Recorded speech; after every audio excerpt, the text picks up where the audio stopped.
أعوذ بالله من الشيطان الرجيم.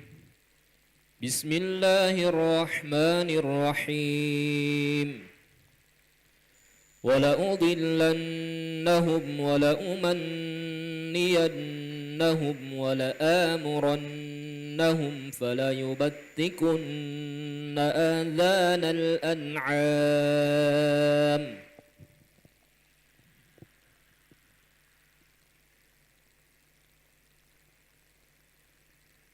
أعوذ بالله من الشيطان الرجيم.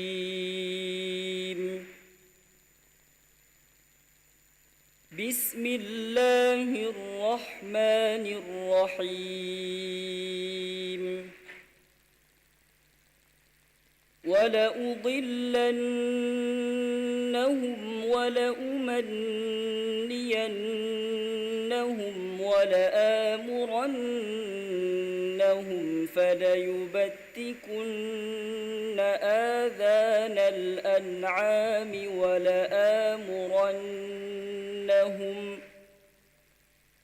ولآمرنهم فليغيرن خلق الله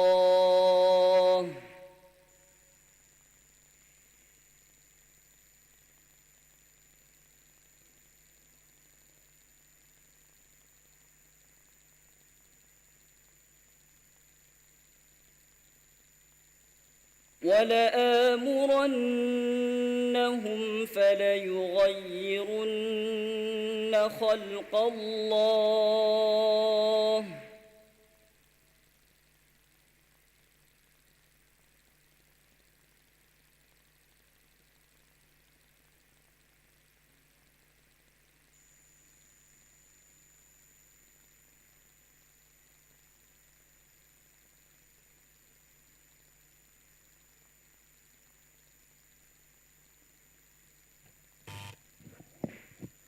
ومن يتخذ الشيطان وليا من دون الله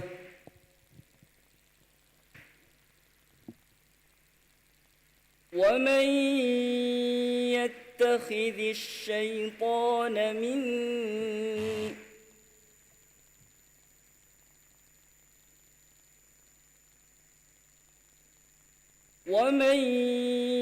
يتخذ الشيطان وليا من دون الله فقد خسر خسرانا مبينا.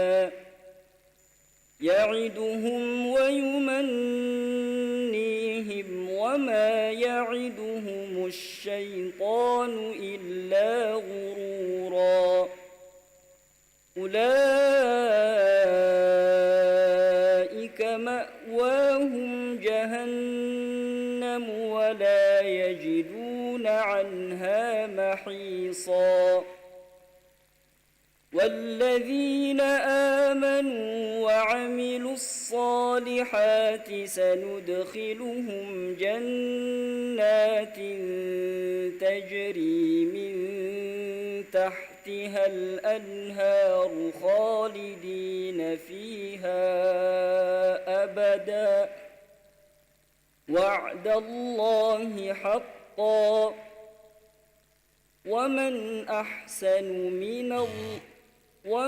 أصدق من الله قيلا. ليس بأمانيكم ولا أماني أهل الكتاب. من يعمل سوءا يجز به ولا يجد له من دون الله وليا ولا نصيرا.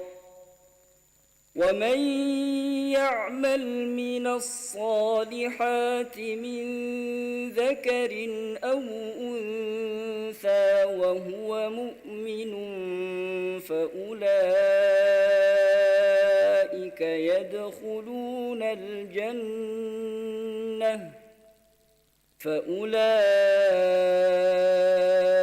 يدخلون الجنة ولا يظلمون نقيرا ومن أحسن دينا ممن أسلم وجهه لله وهو محسن واتبع ملة إبراهيم حنيفا واتخذ الله إبراهيم خليلا ولله ما في السماوات وما في الأرض وكان الله بكل شيء محيطا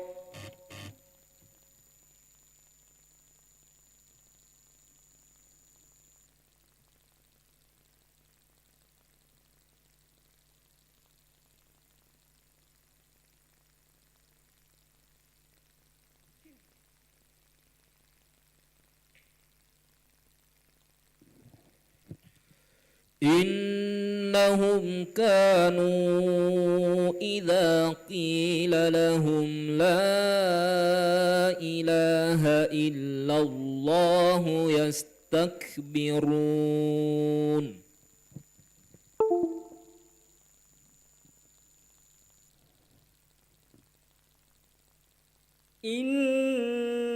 إنهم كانوا إذا قيل لهم لا إله إلا الله يستكبرون ويقولون أئنا لتاركو آلهتنا لشاعر مجنون بل جاء بالحق وصدق المرسلين إنكم لذائق العذاب الأليم وما تجزون إلا ما كنتم تعملون إلا عباد الله المخلصين أولئك لهم رزق معلوم فواكه وهم مكرمون في جنات النعيم على سرر متقابلين يطاف عليهم بكأس من معين بيضاء لذة للشاربين لا فيها غول ولا هم عنها ينزفون وعندهم قاصرات الطرف عين كأنهن بيض مكنون فأقبل بعضهم على بعض يتساءلون قال قائل منهم إني كان لي قرين يقول أئنك لمن المصدقين أإذا متنا وكنا ترابا وعظاما أإنا لمدينون قال هل أنتم مطلعون فاطلع فرآه في سواء الجحيم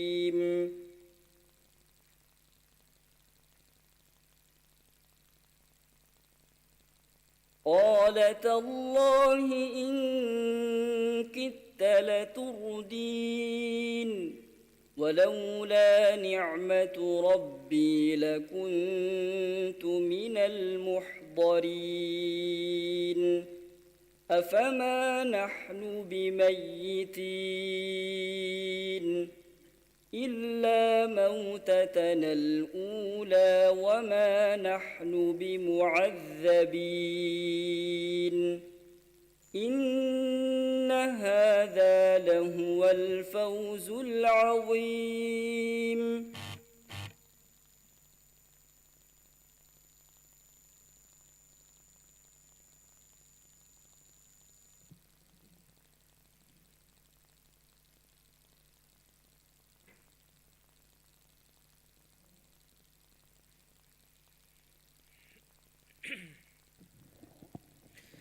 إن تتوبا إلى الله فقد صغت قلوبكما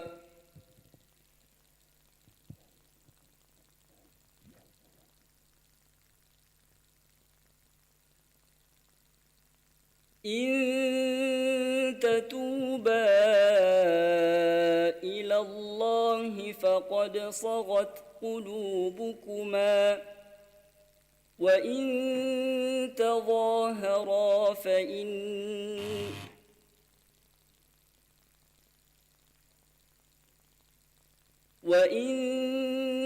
تظاهرا عليه فإن الله هو مولاه وجبريل وصالح المؤمنين والملائكة بعد ذلك ظهير. عسى ربه إن طلقكن أن يبدله أزواجا خيرا منكن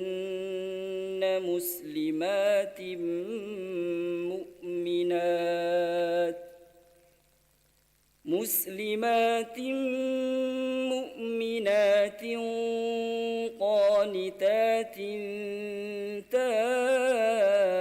تائبات عابدات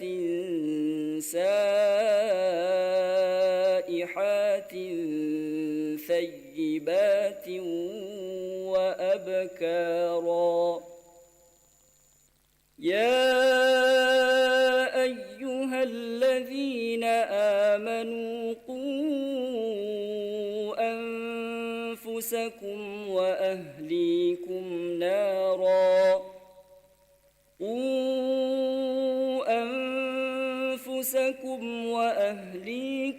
نارا وقودها الناس والحجارة عليها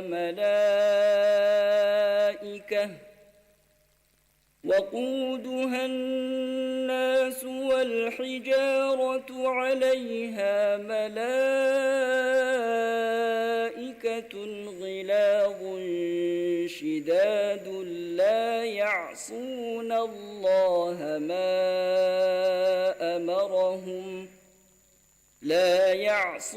الله ما أمرهم ويفعلون ما يؤمرون. يا أيها الذين كفروا لا تعتذروا اليوم إنما تجزون ما كنتم تعملون. يا أيها الذين آمنوا توبوا إلى الله توبة نصوحا عسى ربكم أن يكفر عنكم سيئاتكم ويدخلكم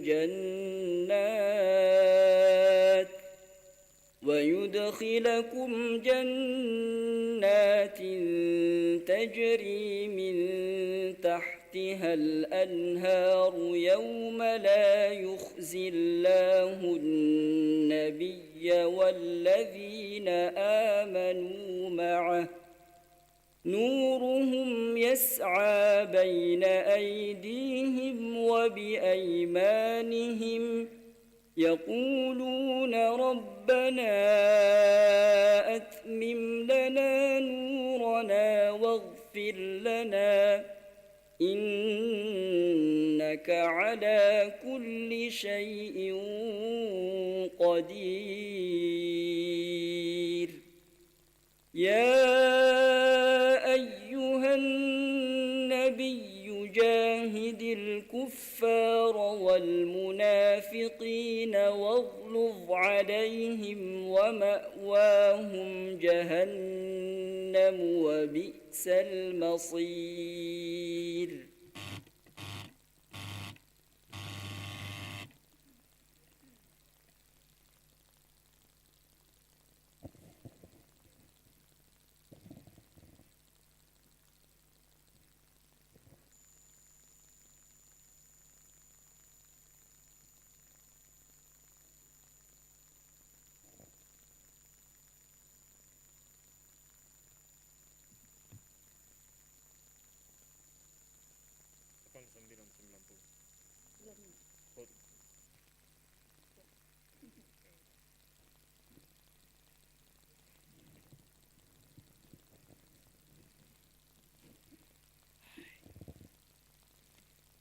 Silakan buka Qur'annya.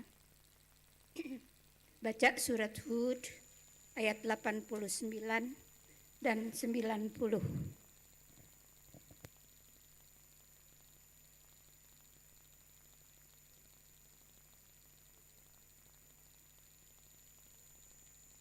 أعوذ بالله من الشيطان الرجيم ويا قوم لا يجرمنكم شقاقي أن يصيبكم مثل ما أصاب قوم نوح أو قوم هود أو قوم صالح وما قوم لوط منكم ببعيد واستغفروا ربكم ثم توبوا إليه إن ربي رحيم ودود.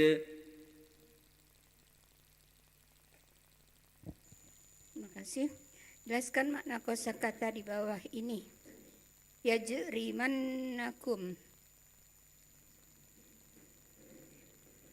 menjadikan kalian berdosa. Shiqaq, pertentangan, asaba, menimpa.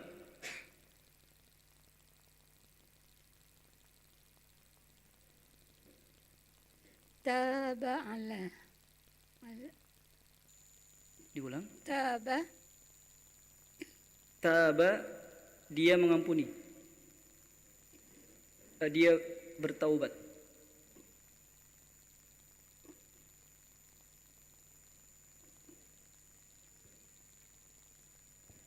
wadud, Maha pengasih. terjemahkan ayat-ayat di atas ke dalam bahasa Indonesia yang baik dan benar.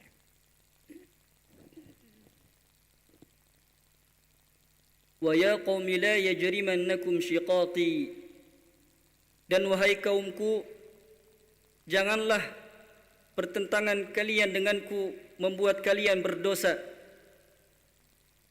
Ay yusibakum mithlu ma asaba qauma nuhin aw qauma hudin aw qauma salih, yang dengannya kalian akan ditimpa sebagaimana yang menimpa kaum Nuh atau kaum Hud atau kaum Salih.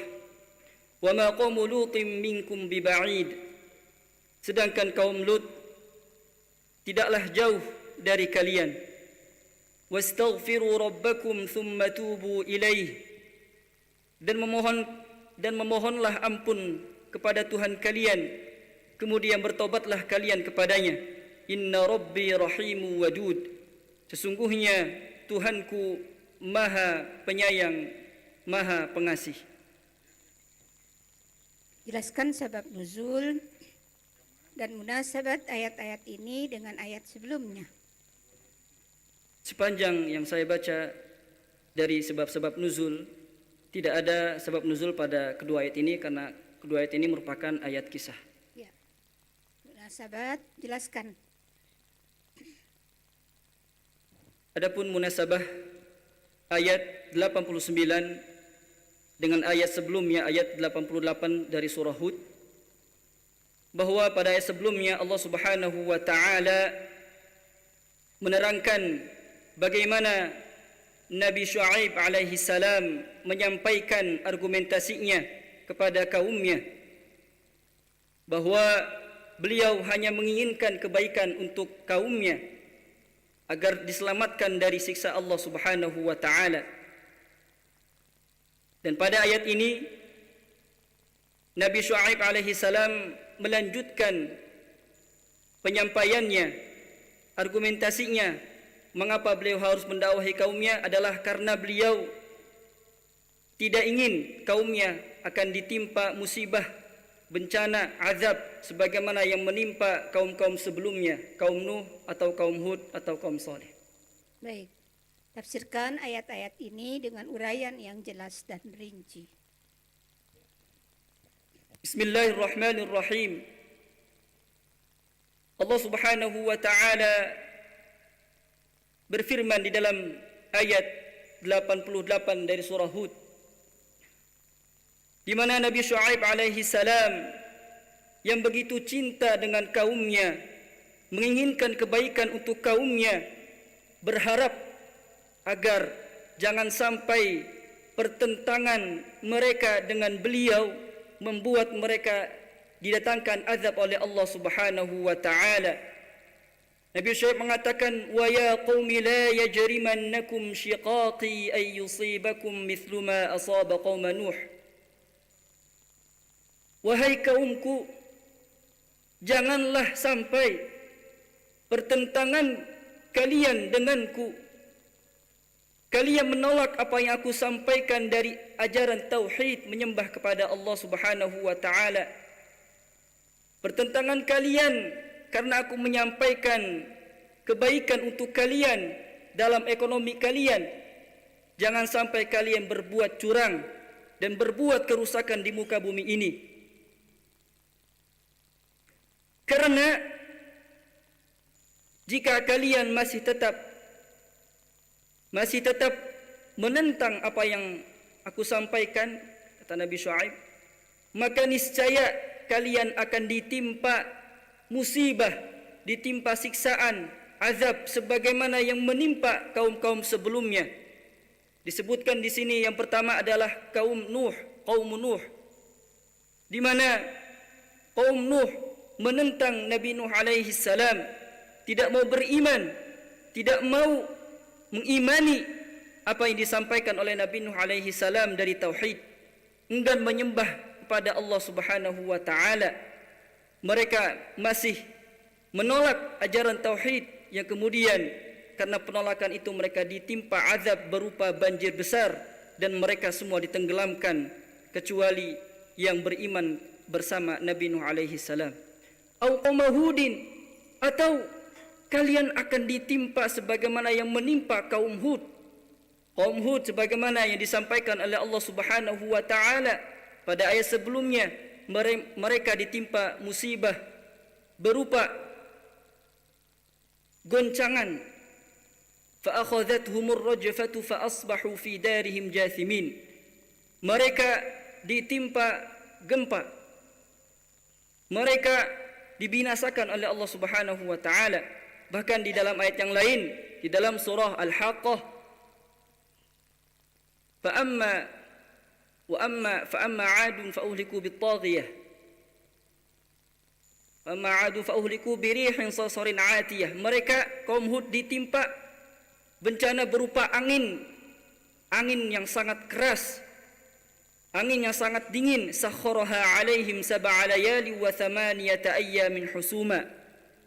Sebagaimana angin itu menimpa mereka 7 7 hari 8 malam, 7 layali wa 8 ayyamin, 7 malam dan 8 hari ditimpa oleh angin yang begitu kencang sehingga mereka mati bergelimpangan. Au qauma salih, atau kalian nanti akan ditimpa sebagaimana ditimpa azab kaum Nabi Salih alaihi salam karena mereka menolak ajaran yang disampaikan oleh nabinya. Mereka kaum salih sebagaimana yang difirmankan oleh Allah Subhanahu wa taala, mereka pun juga sama ditimpa berupa bencana ar-rajfah, gempa.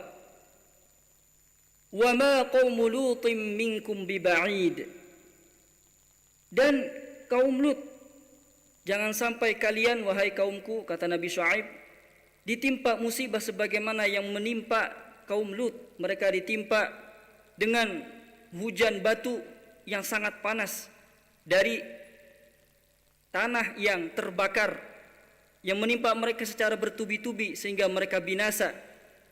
Wa ma qaumu lutin minkum biba'id, sedangkan kaum Lut tidak jauh dari kalian. Di sini ada dua pendapat makna ba'id.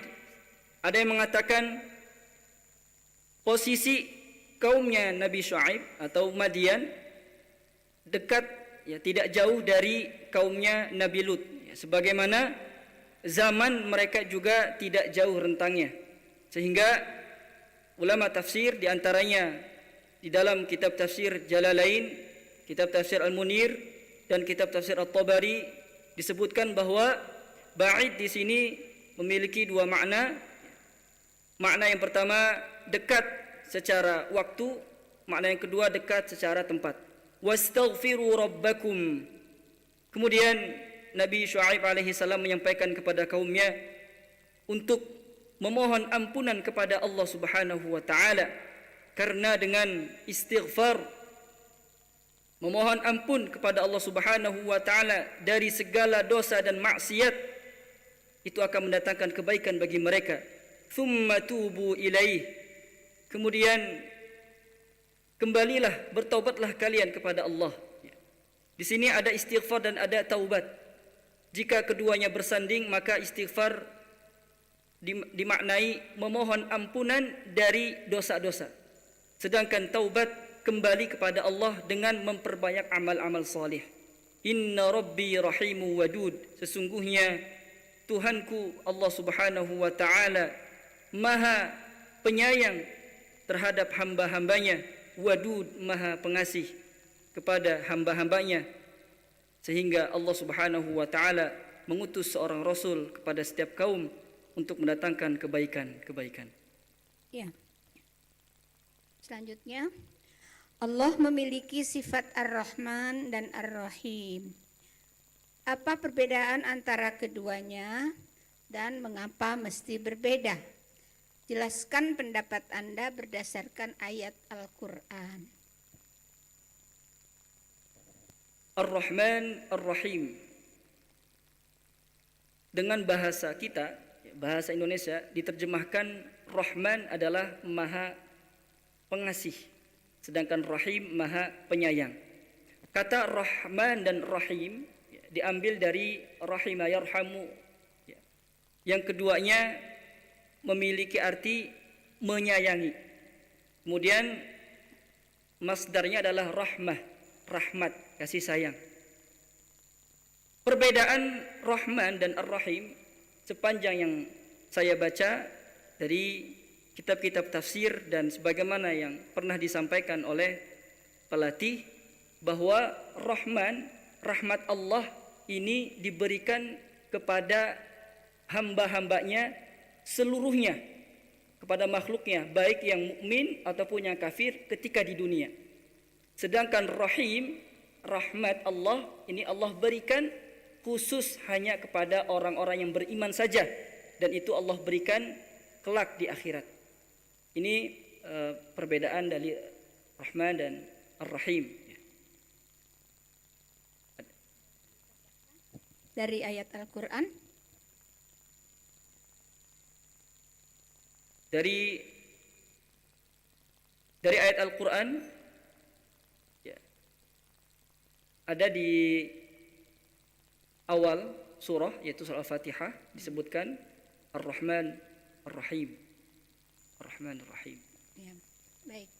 Pelajaran apa yang dapat dipetik dari ayat-ayat di atas? Silakan.